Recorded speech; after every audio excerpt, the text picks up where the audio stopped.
Hello friends, I am Kuldeep Amalia, maths teacher. Welcome to my YouTube channel. આજે આપણે થોડાક હેતુલક્ષી પ્રશ્નો વિશેની માહિતી મેળવવાની છે અને પહેલાના વિડિયોની અંદર આપણે થોડા ઘણા હેતુલક્ષી પ્રશ્નો જોઈ ગયા. જો હજી એ વિડિયો જોવાનો તમારે બાકી હોય તો પ્લીઝ એ વિડિયો જોઈ લેજો. ખૂબ જ આઈએમપી હેતુલક્ષી પ્રશ્નો એમાં હતા અને એના જ જેવા આઈએમપી હેતુલક્ષી પ્રશ્નો છે એની ચર્ચા આજે આપણે કરશું. તો આપણે આજના હેતુલક્ષી પ્રશ્નોની રકમ વાંચીએ. પહેલી રકમ છે સમાંતર શ્રેણી વર્ગમૂળમાં 6 વર્ગમૂળમાં 24 વર્ગમૂળમાં 54 નું સામાન્ય તફાવત શોધો. સામાન્ય તફાવત શોધવાનો છે, બરોબર છે. તો શું કરવું પડે? પહેલા આપણે સમાંતર શ્રેણી લખી લઈએ. વર્ગમૂળમાં 6 વર્ગમૂળમાં 24 વર્ગમૂળમાં 54 ... હવે તમે આની સામાન્ય તફાવત સીધો શોધશો નહીં શોધી શકો, કારણ કે આપણું સૂત્ર છે a2 a1. વર્ગમૂળમાં 24 માંથી વર્ગમૂળમાં 6 બાદ કરો, શું આવે? બાદબાકી જ ન થઈ શકે, બાદબાકી થઈ શકે નહીં. તો શું કરવાનું? તો કે ફરીથી આ સમાંતર શ્રેણીને થોડીક સુધારી લખો જોઈએ. તમે કહેશો એ ઓરી સુધારું કઈ રીતના? સુધરી જશે. જો હવે 6 ના એવા બે ભાગ પાડો કે જેમાંથી એક સંખ્યાનું વર્ગમૂળ નીકળતું હોય, એકનું નીકળતું ન હોય. નીકળે છે એવું? 6 ના ભાગ પાડો. 2 તેરી 6, 2 નું વર્ગમૂળ નીકળે? તમે કહેશો ના નીકળે.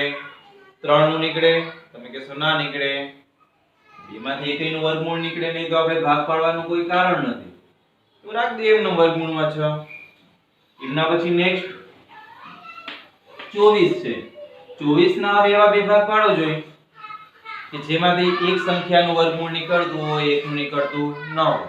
તો તમે કહેશો સાહેબ લખો 4 ગુણ્યા 6. લખ્યા 4 ગુણ્યા 6. હવે આ 4 નું વર્ગમૂળ નીકળે? નીકળે 2. 6 નું નીકળે?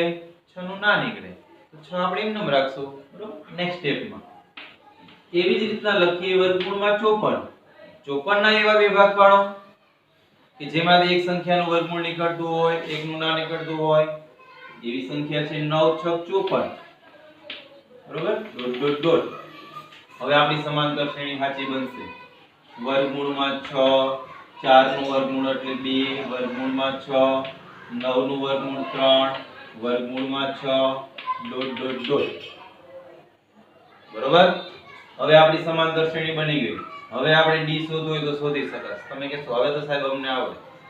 હવે તો આવડી જાય. વર્ગમૂળમાં 6 વર્ગમૂળમાં 6 બધી જગ્યાએ સરખા આવી ગયા. એટલે હવે તમે એની બાદબાકી કરી શકશો. કઈ રીતના જોઈએ? સામાન્ય તફાવત એટલે d કહેવાય. એનું સૂત્ર આવે a2 a1. a2 એટલે 2 વર્ગમૂળમાં 6, a1 એટલે વર્ગમૂળમાં 6. આ બેની બાદબાકી કેટલી થાય? વર્ગમૂળમાં 6. અહીંયા 2 વખત વર્ગમૂળમાં 6 છે, અહીંયા 1 વખત છે. 2 વખતમાંથી 1 વખત બાદ કરો, વર્ગમૂળમાં 6 વધે. બરોબર.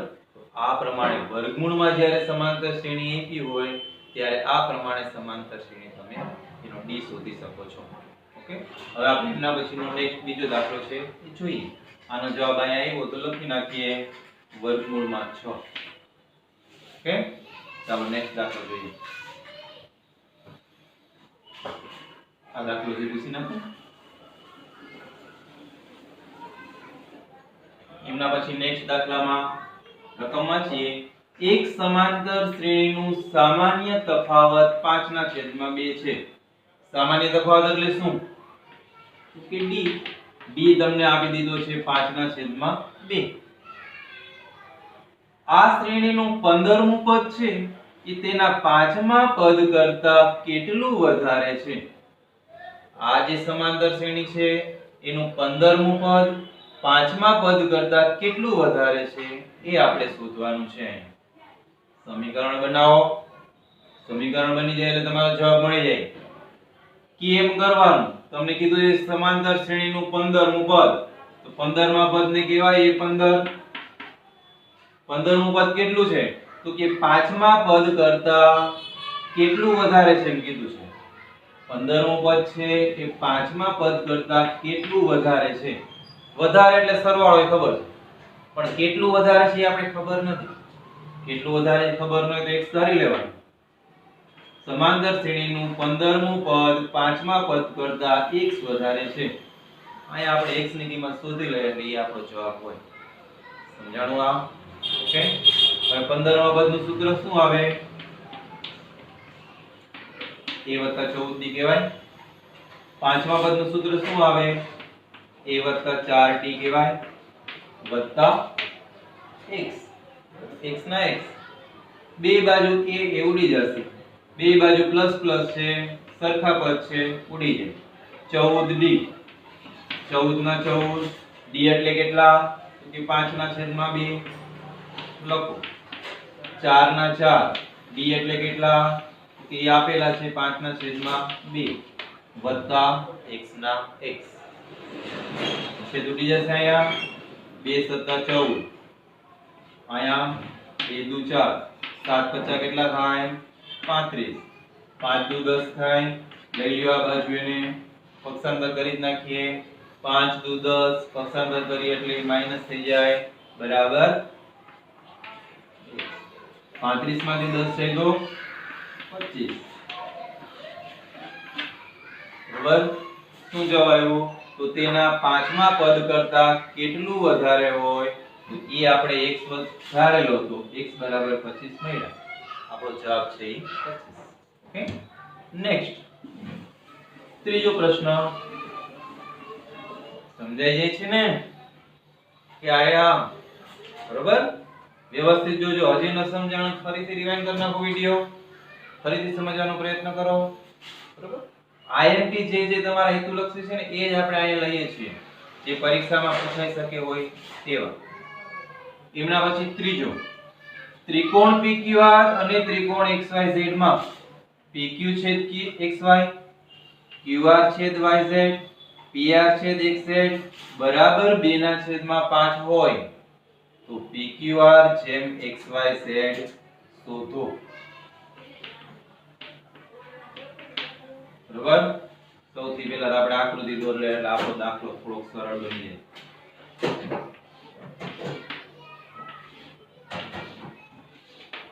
શું કીધું છે? PQR અને XYZ.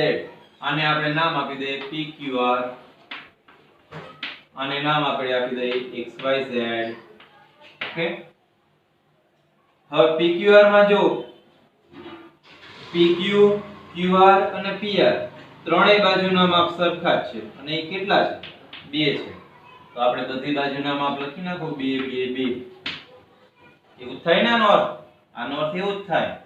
છેદમાં આપેલા છે XY, YZ, XZ. બધાયના માપ કેટલા છે? 5 5.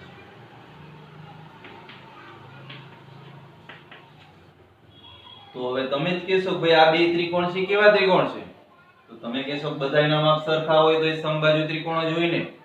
આની બધી બાજુના માપ સરખા છે, આ ત્રિકોણની બધી બાજુના માપ સરખા છે, તો બે ત્રિકોણ છે સમબાજુ ત્રિકોણ બને. ઓકે. તો આ બે ત્રિકોણ સમબાજુ ત્રિકોણ છે એવું આપણે સાબિત કરી દીધું. ઓકે. હવે તમને શોધવાનું છે શું? તો કે PQR જેમ XYZ. તો એમાં સમજવું શું આપણે? PQR જેમ XYZ શોધો એટલે શું? કે મિત્રો PQR એટલે PQR નું ક્ષેત્રફળ. આખો શબ્દ છે એ આપણે લખાતો નથી. ખાલી PQR લખ્યું એટલે સમજવાનું PQR નું ક્ષેત્રફળ નું કે છે. ખાલી XYZ લખ્યું એટલે સમજવાનું XYZ ના ક્ષેત્રફળની વાત અહીંયા કરવામાં આવેલી છે. તો આપણે બેયના ક્ષેત્રફળનો ગુણોત્તર શોધવાનો છે. તો શોધીએ આપણે. PQR છેદ XYZ બરાબર. PQR નું ક્ષેત્રફળનું સૂત્ર શું બને? બે ત્રિકોણ સમબાજુ ત્રિકોણ છે તો સમબાજુ ત્રિકોણના ક્ષેત્રફળનું સૂત્ર મૂકવાનું. વર્ગમૂળમાં 3/4 કૌંસમાં બાજુનો વર્ગ. બાજુ એટલે આપણે અહીંયા PQ લઈ લઈએ. બરોબર. અહીંયા વર્ગમૂળમાં 3/4 કૌંસમાં બાજુનો વર્ગ. અહીંયા XY લઈ લેયો. XY નો વર્ગ. ઓકે. આ બે અંશ છે ઉડી જશે. અંશ છે ઉડી ગયા વધ્યા શું? તો કે PQ નો વર્ગ અને XY નો વર્ગ. PQ નું માપ 2 છે, XY નું માપ 5 છે. એનો વર્ગ, 2 નો વર્ગ એટલે 4, 5 નો વર્ગ એટલે 25, તો 2 નો ગુણોત્તર શું મળ્યો? 4/25. સમજાઈ ગયું? એકદમ સહેલો દાખલો છે, પણ આયા ખબર ન પડે શું કરવાનું છે. ખબર પડી જાય કે ભાઈ ક્ષેત્રફળનો ગુણોત્તર શોધવાનો છે, ના દાખલો તમને આવડી જાય. ઓકે, ચાલો હવે નેક્સ્ટ આપણે ચોથો દાખલો જોઈએ.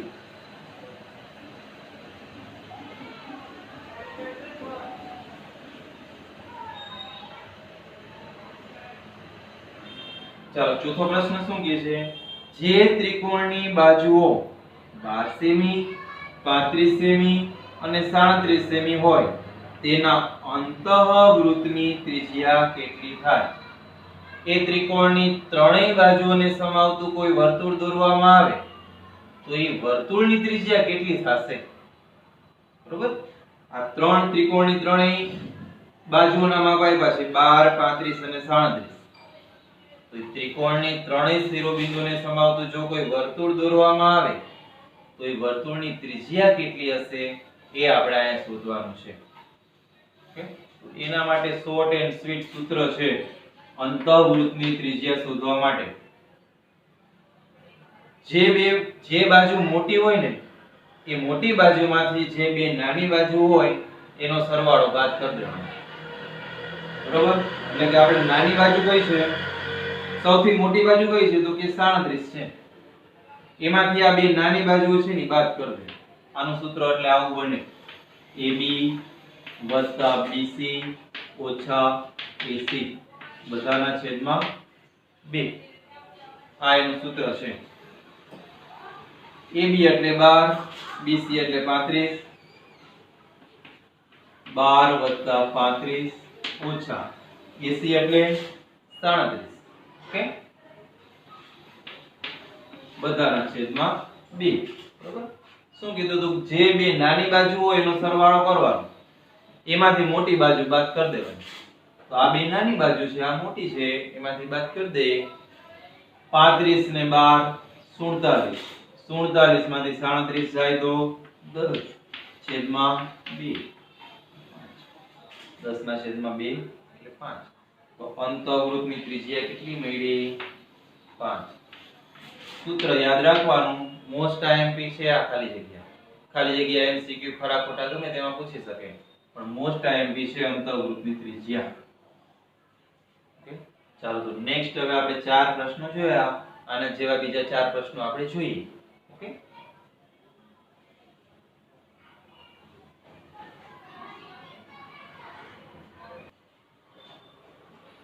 ચાલો મિત્રો, તો નેક્સ્ટ પાંચમો પ્રશ્ન આપણે જોઈએ. હવે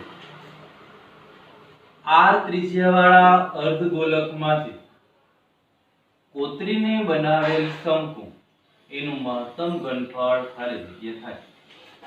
r ત્રિજ્યાવાળો કોઈ અર્ધગોલક છે. હવે અર્ધગોલક જે છે એમાંથી કોતરીને એક શંકુ બનાવો છે. તો જે શંકુ બનાવેલો છે એ શંકુનું ઘનફળ કેટલું થાય એ આપણે શોધવાનું છે. મહત્તમ ઘનફળ કેટલું થાય એમ કીધું છે. આકૃતિ દોરીને આપણે સમજવાનો પ્રયત્ન કરીએ.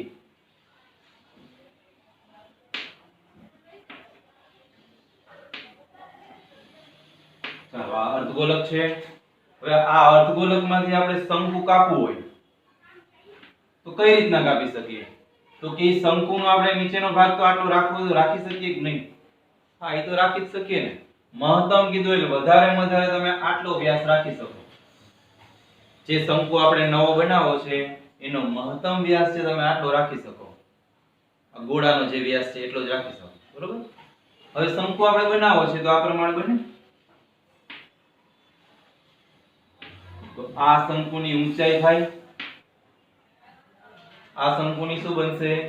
ઊંચાઈ બનશે. આ શંકુ માટે શું બનશે? ત્રિજ્યા. અર્ધગોલકની જે ત્રિજ્યા એ શંકુની ત્રિજ્યા થશે. તો આ શંકુની ઊંચાઈ કેટલી થાય?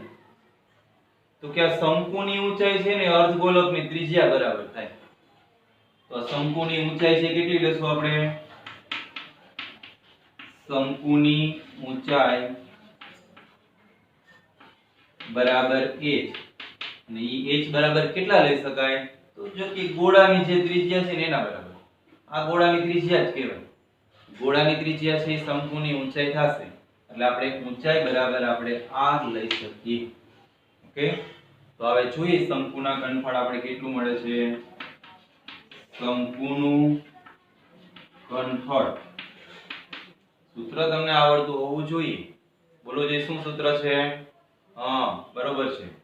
1/3 પાઈ r સ્ક્વેર h 1/3.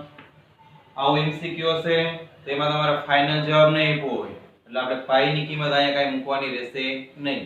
એમસીક્યુ માં પાઈ ની જગ્યાએ પાઈ જ હશે. તો પાઈ ના પાઈ r વર્ગ શંકુની ત્રિજ્યા કેટલી છે? તો કે અર્ધગોલકની જે ત્રિજ્યા હોય એ શંકુની ત્રિજ્યા બને. તો ત્રિજ્યાની જગ્યાએ r વર્ગ છે એ જ રાખશું ગુણ્યા શંકુની ઊંચાઈ કેટલી થશે? તો કે આપણે હમણાં સમજાયું અર્ધગોલકની જે ત્રિજ્યા હોય એ શંકુની ઊંચાઈ થાય તો ઊંચાઈ એટલે r. તો આપણે h ની જગ્યાએ લખવાના r 1/3 પાઈ r સ્ક્વેર ગુણ્યા r એટલે r ઘન થાય છે. સરળ, પણ થોડો ખ્યાલ હોવો જોઈએ કે આ પ્રમાણે થઈ શકે તો આવડી જાય આપણે, આમાં કંઈ નથી. તો શંકુનું ઘનફળ મહત્તમ 1/3 પાઈ r ઘન જેટલું હોઈ શકે છે. Okay, clear. નેક્સ્ટ દાખલો આપણે જોઈએ. 5 દાખલા કર્યા. છઠ્ઠો પ્રશ્ન હવે આપણે જોઈએ. છઠ્ઠા પ્રશ્નની રકમ. છઠ્ઠું થોડોક અઘરો છે. અત્યારે અઘરો લાગે પણ ગણાઈ જશે એટલે તમે કહેશો ના આ તો સહેલો.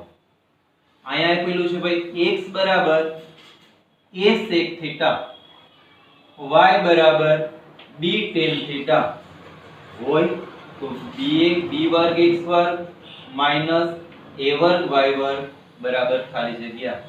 જે શોધવાનું છે એ પહેલા લખી નાખીએ. તમારે શોધવાના છે b વર્ગ x વર્ગ માઈનસ a વર્ગ y વર્ગ આવું શોધવાનું છે. તો તમારે હવે અહીંયા x બરાબર આપી દીધા છે તો x ની કિંમત એ આપણે લખશું. b વર્ગ ની જગ્યાએ b વર્ગ એમ ન રાખો. x વર્ગ ની જગ્યાએ શું લખશું?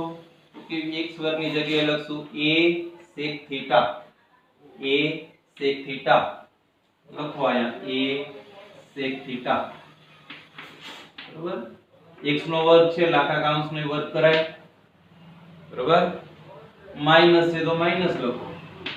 a વર્ગ તો કે a વર્ગ ની જગ્યાએ a વર્ગ લખો કાઉન્સમાં y વર્ગ. y એટલે શું આપ્યું છે? તો તમે કહેશો કે b tan થીટા તો y ની જગ્યાએ આપણે લખશું b tan થીટા આખા કાઉન્સનો વર્ગ. ઓકે, b વર્ગના b વર્ગ. હવે આ કાઉન્સની અંદર a છે અને sec થીટા છે અને આખા કાઉન્સનો વર્ગ કર્યો છે તો આ વર્ગ છે આ બે પદને લાગુ ન પડે? પડી શકે. તો આપણે બે ઉપર વર્ગ કરીએ. a નો પણ વર્ગ અને sec થીટા નો પણ વર્ગ એટલે sec વર્ગ થીટા માઈનસ સેમ આયા પણ એ જ પ્રમાણે a વર્ગ નો a વર્ગ કાઉન્સમાં b tan થીટા આપ્યા છે એમનો વર્ગ છે તો b નો પણ વર્ગ કહેવાય અને tan થીટા નો પણ વર્ગ કહેવાય. ક્લિયર? પૂરો થઈ ગયો દાખલો.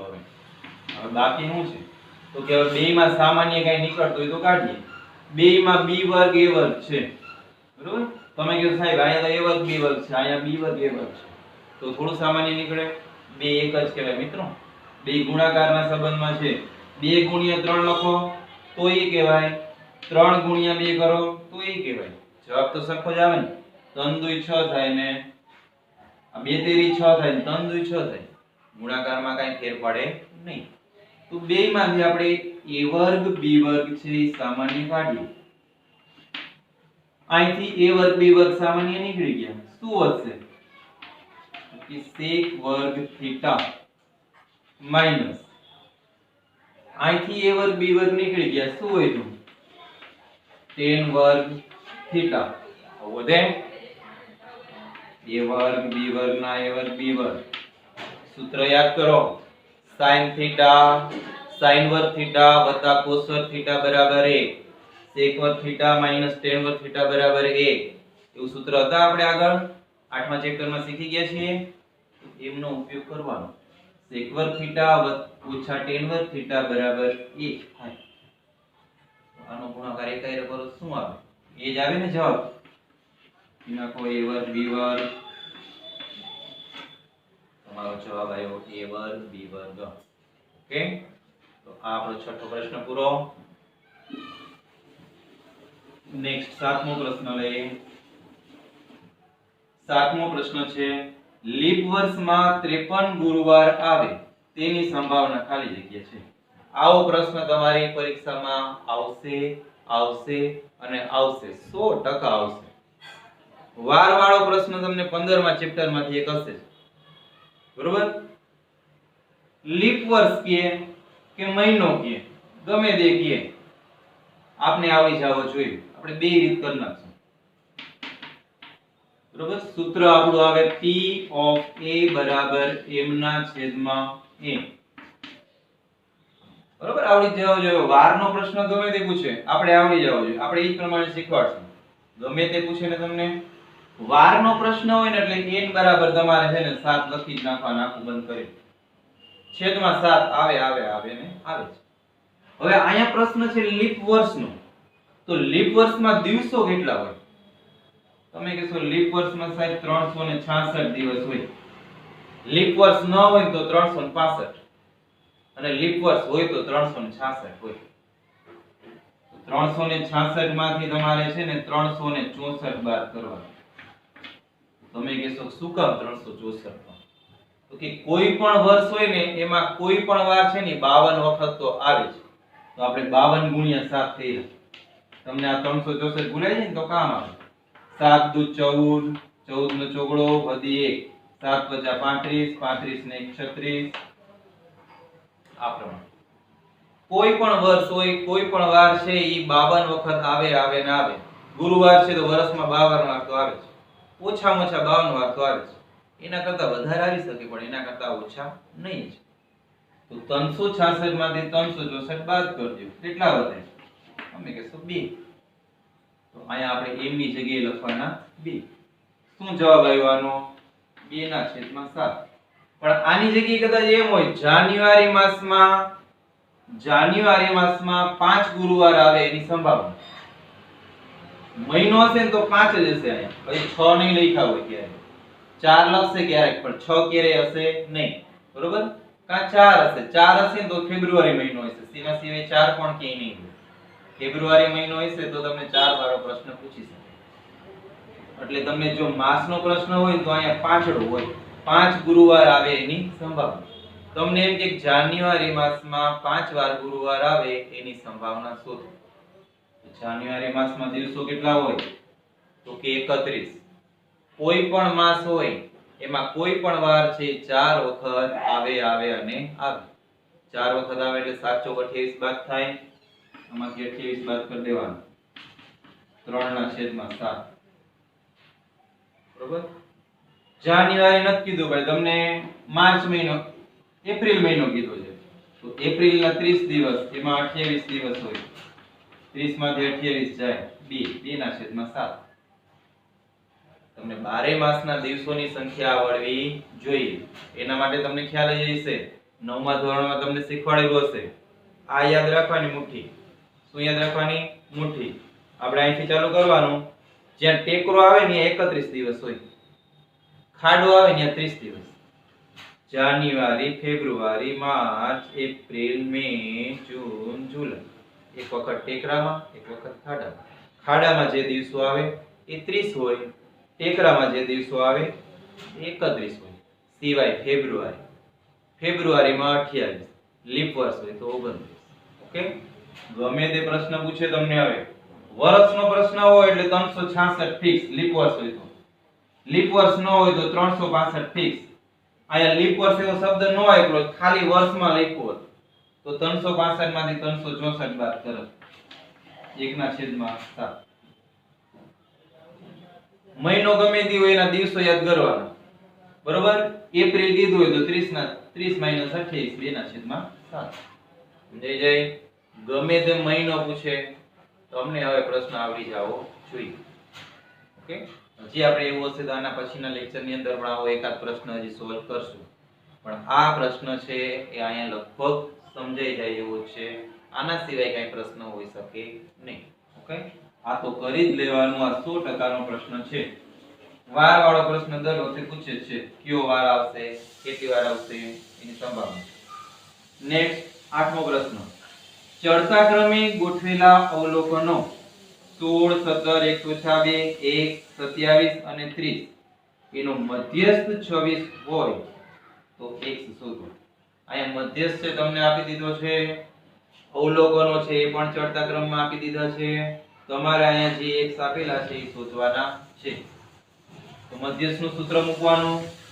તમે કહેશો કે મધ્યસ્થનું સૂત્ર ક્યું મૂકવાનું? તો હું કહીશ અવર્ગીકૃત માહિતી માટેનું. વર્ગીકૃતનું નહીં. વર્ગીકૃતના મોટા દાખલા આવે 3 માર્કના 4 માર્ક. અવર્ગીકૃત વાળું તો એમાં પણ બે છે. અવલોકનો જ્યારે બેકી સંખ્યામાં હોય ત્યારે અલગ છે, અવલોકનો એકી સંખ્યામાં હોય ત્યારે અલગ છે. બે જગ્યાએ અલગ અલગ છે. આપણે અવલોકનો ગણીએ.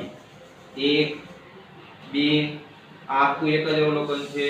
3, 4, 5, 6 અવલોકનો છે. કેટલા છે? 6. 6 ના અડધા કરી નાખો. કેટલા થાય? 3 થાય. તો અહીં લખી m બરાબર ત્રીજું અવલોકન. આખું સૂત્ર લખવાની જરૂર નથી. આનું આખું સૂત્ર છે પણ ઈ લખવાની જરૂર નથી. અવલોકનો ગણવાના 1, 2, 3, 4, 5 અને 6. 6 ના અડધા એટલે 3. 3 પછી કેટલા આવે? તો તમે કહેશો 4. લખવાનું ચોથું અવલોકન છેદમાં 2. આ એનું સૂત્ર બની ગયું. જેટલા અવલોકન હોય એના અડધા કરી નાખવાનું. અડધા લખીને જે આવ્યું એના પછીનું જે હોય એ લખી નાખવાનું. ઓકે, m એટલે કેટલા? તો m એટલે મધ્યસ્થ 26 આપી દીધા છે. લખી નાખો 26 બરાબર. ગણવામાં ત્રીજું અવલોકન કયું છે? તો કે પહેલું, બીજું, આ ત્રીજું છે. 126 વત્તા ચોથું અવલોકન જો પહેલું, બીજું, આ ત્રીજું છે, આ ચોથું છે. ચોથું અવલોકન કયું છે? x. લખો આયા x છેદમાં 2. ક્લિયર? હવે આવડી જાય ગયું. આ બે નું પક્ષાંતર કરી નાખો તો 26 * 52 થઈ જશે બરાબર. x અને x એટલે કેટલા થાય? 2x ઓછા 2. -2 ને લઈ લો આ બાજુ એટલે પ્લસ થઈ જાય. 52 + 2 બરાબર 2. 52 ને 2 54. આ બે નું પક્ષાંતર કરો એટલે આવી જાય અહીંયા છેદમાં બરાબર x. 54 ના છેદમાં 2 એટલે 27. ઓકે, x બરાબર કેટલા આવ્યા? 27. ઓકે, તો મિત્રો આજે આપણે આજના વિડિયોમાં મોસ્ટ આઈએમપી હોય એવા 8 MCQ ટૂંકા પ્રશ્નો, હેતુલક્ષી પ્રશ્નો છે એની ચર્ચા કરી. તમને આ પ્રશ્નો છે કેવા લાગે છે? સમજાય છે? મહત્વના લાગે છે કે તમને હવે કોઈ બીજો કોઈ MCQ જો અઘરો લાગતો હોય? આ બધા છે અસાઇનમેન્ટના જ છે. અસાઇનમેન્ટ સિવાય પણ કોઈ તમને MCQ અઘરો લાગતો હોય કોમેન્ટમાં લખીને મને મોકલો. અવશ્ય 100% પ્રયત્ન કરશું આપણે એને સોલ્વ કરવાનો. બરોબર? પણ કોમેન્ટ કરો તમે. કોમેન્ટ કોઈ કરતું નથી. કોમેન્ટ કરો તો જ ખબર પડશે મને કે તમને આ વિડિયો સારો લાગે છે. સારો લાગે તો બનાવીએ, નહીતર બંધ કરી દઈએ આપણે. ઓકે? અને કોઈ આના સિવાયના કોઈ MCQ એવા હોય તો મને કોમેન્ટમાં લખી દો. અસાઇનમેન્ટ, ક્વેશ્ચન પેપર નંબર આટલો, એમાં પ્રશ્ન નંબર આટલો ગણાવો, હું ગણાવીશ તમને. ઓકે, મિત્રો આજનો વિડિયો અહીંયા આપણે પૂરો કરીએ છીએ. નેક્સ્ટ આપણે બીજા કોઈ પ્રશ્નો સાથે મળીશું. Okay, thank you.